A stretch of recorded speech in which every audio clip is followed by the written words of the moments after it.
Do you know what it took for this video to reach your page? And did you know that some sociologists say the process equates to coal mining? Okay, I know what you're thinking. What are you talking about? I'm talking about the invisible labor of content moderation. Every second, thousands of posts, comments, and videos are uploaded online. Some are funny, some are informative, and some are disturbing. And someone has to filter through all of it, or at least a lot of it. That someone is a content moderator. In 2021, 3 million posts were flagged every single day for removal on Facebook. Now think about all the social media platforms you use. TikTok, Instagram, X, and even apps like Pinterest all require content moderation. Moderators either directly review content or train AI to do it. That means constant exposure to hate speech, violence, and pornography, sometimes even terrorism or child exploitation. This labor is invisible and often traumatic. Take Chris Gray, a former Facebook moderator in Ireland. Hired through a third-party firm, Chris reviewed over 1,000 pieces of disturbing content a night and was later diagnosed with PTSD. And that's just in Europe, where some protections exist.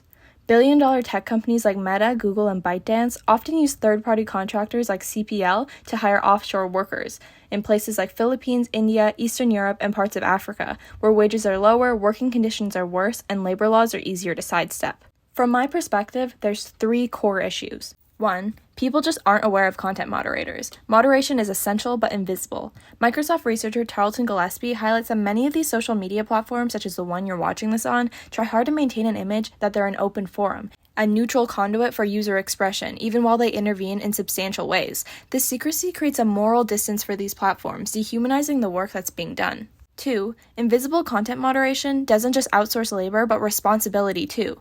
Kathy O'Neill calls these trained algorithms weapons of math destruction. Content moderation and algorithms trained by third-party contracted workers results in reproduced systemic bias, such as the 2015 Google Photos controversy in which a black couple was labeled as gorillas. Third and lastly, these companies don't prioritize morality, they prioritize profit. That's why Google still disables gorilla detection in its image tools rather than confronting the deeper issues in AI. It's why companies like Meta and Bytedance continue to outsource trauma-heavy work to low-wage workers. So what can we do? As users and actors of equality, we must 1. Demand visibility and transparency around this invisible labor. 2. Push for labor rights across all regions and roles, even third-party contractors. And 3. Hold platforms accountable to morality, not just profit, in both tech and policy. Because no one should suffer in silence just to keep your feed clean.